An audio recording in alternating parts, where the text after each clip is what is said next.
The National Education Union is not and will not be affiliated to any political party. This means that we are free to affiliate to groups and organisations that align with our values as trade unionists and as teachers. Over the weekend, Mike and I travelled to Calais to volunteer with Care4Calais, one of those organisations. If you're a West Sussex NEU member and you're already familiar with Care4Calais and would like to join a West Sussex delegation, please let either Anne Surrett know, our International Solidarity Officer, or Malcolm Pepiat, our District Treasurer, or you can contact Mike and I on the West Sussex Reps WhatsApp group. You might be contacting us because you're interested, or it might be because you're already involved. You might be fundraising with your school already. You might be collecting donations of the items that they ask for seasonally, or you might already have been over as a volunteer yourself, but we want to hear in either case. You know what you're doing and you probably don't need to watch any more of this video. As a South Coast district, we are prepared to use our funds to financially support groups of our members who wish to travel over to volunteer at Care4Calais. Our government, who claim to have no more money for British schools, each year managed to find £500 million of British taxpayers' money to send to France for the specific purpose of increasing the police presence in Calais, where they brutalise and humiliate the communities that Care4Calais serves.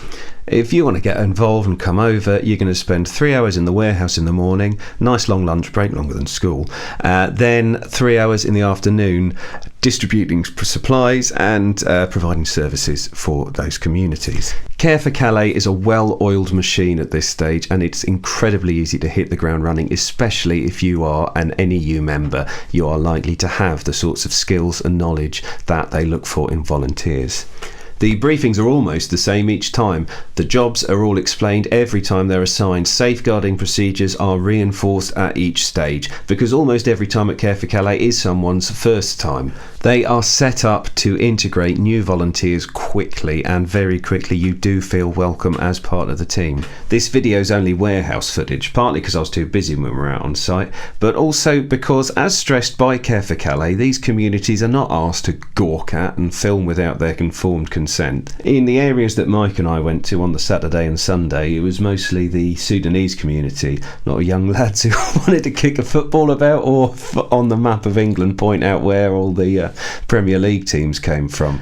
Or slightly older guys that the Care4Calais team could facilitate by, providing equipment at bike repair or barber stations and let them get on with it. Care4Calais have been in the area for a long time, and when you put that Care4Calais vest on and go out, you are the beneficiary of all the work that they have done over years of building the relationships with those communities, and the atmosphere was really lovely on both days.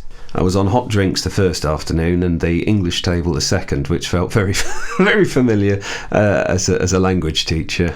But then a couple of times the teenage boys that I was talking to at the English table said things that kind of reminded you that they have fled a country where the UN has recognised that genocide is occurring, and you don't pry because it's not your story to tell. But Mike and I were glad that given what our government has added to the situation, we were there with Care4Calais and as NEU members.